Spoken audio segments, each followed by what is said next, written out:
Hello, everyone. Thank you for joining me. Good day. Welcome to Transformation Tuesday.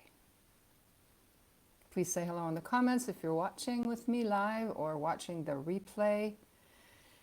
And if I haven't met you yet, put new in the comments. I love to meet new people. Also, thanks for being here. I'm Liz Forrest. I'm a Master Shamanic teacher of almost 30 years, and I'm coming to you from Albuquerque, New Mexico today.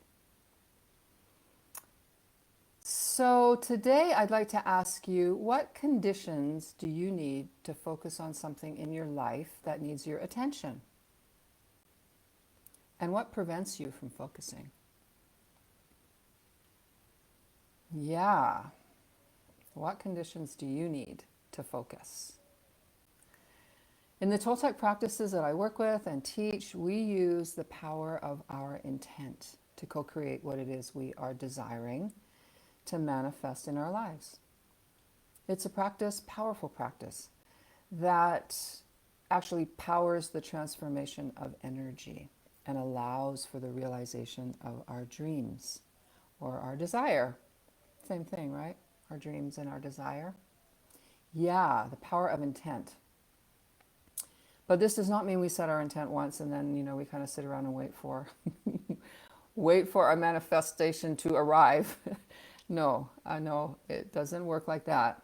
We must continue to hold the intent with our focus or our attention at the center.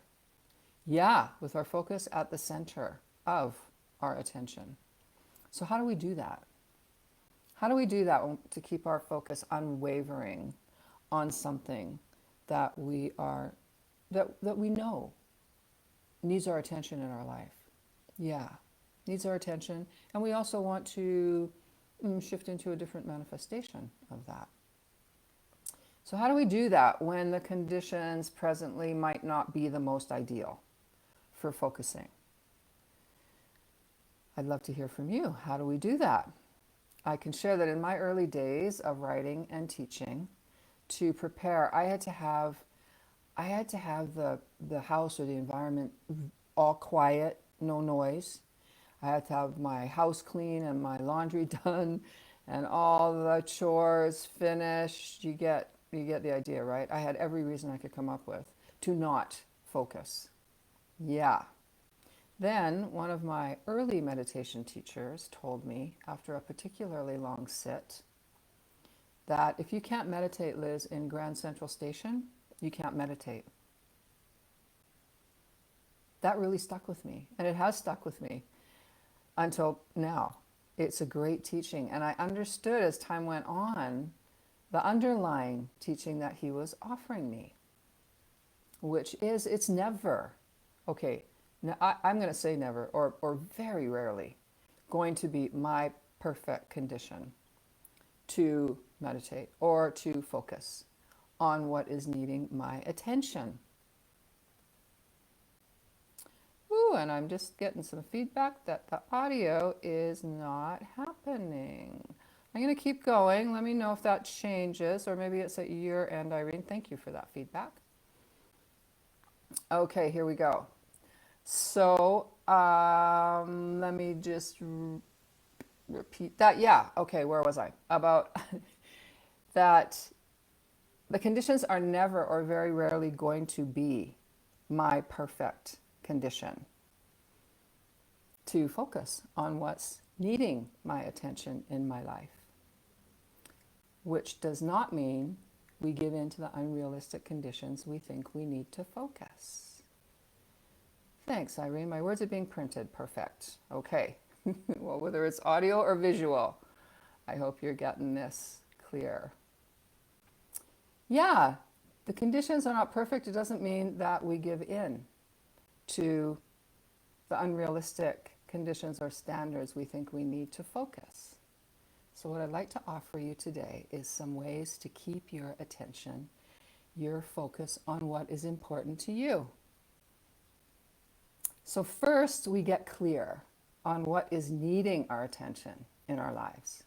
We set our intent with clear, precise words silently, out loud, and in writing. We get very clear what is our intent around what we need to focus on. And we focus on that intent every day with our thoughts, our actions, our prayers. Yeah. We stay present to the area of our life that is needing our attention by perhaps sharing it with a trusted person or trusted persons so they can help you. They can also hold your intent with you for what it is that you are focusing on. Yeah, to create, manifest, or shift in your life. And regular meditation, some quiet time. It doesn't have to be lengthy, that's great if it is, but regular time every day to be still from thought and receive information from your higher self, receive connection, receive guidance.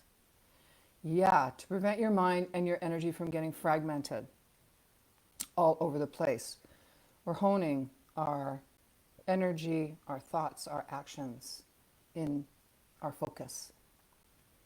And the last piece I would like to offer is to create ceremony. Excuse me, however simple or elaborate, to connect with the Creator, the divine, however you talk about that with yourself. To expand your own perception. Yeah, connect with your divinity in ceremony. And perhaps you invite your trusted one or ones to join you in ceremony, again, to support what it is that you are focusing on. So there is some offerings from me to help with focusing, even in the most maybe environment that is the least, is the least that you would choose, but it's what you're in, and so we keep going. So to review, we get clear, we set our intent, we focus on that intent every day, we stay present to the area of our life that is needing our attention, perhaps by sharing it with our trusted people, by creating ceremony and maybe inviting those trusted ones to join you in your ceremony, and some time for regular meditation every day, to be still, quiet yourself. Yes. So thank you for joining me. And I'm always interested in what might help you. Please put in the comments what helps you to focus on what it is that you know is needing your attention in your life. Thanks for being here, and join me next week for Transformation Tuesday. If you're interested in more information about these teachings, about the practices and classes and workshops that I offer, or simply to have a conversation about what we talked about today, please put interested in the comments. I will contact you. Thank you so much. Enjoy your day. All my love.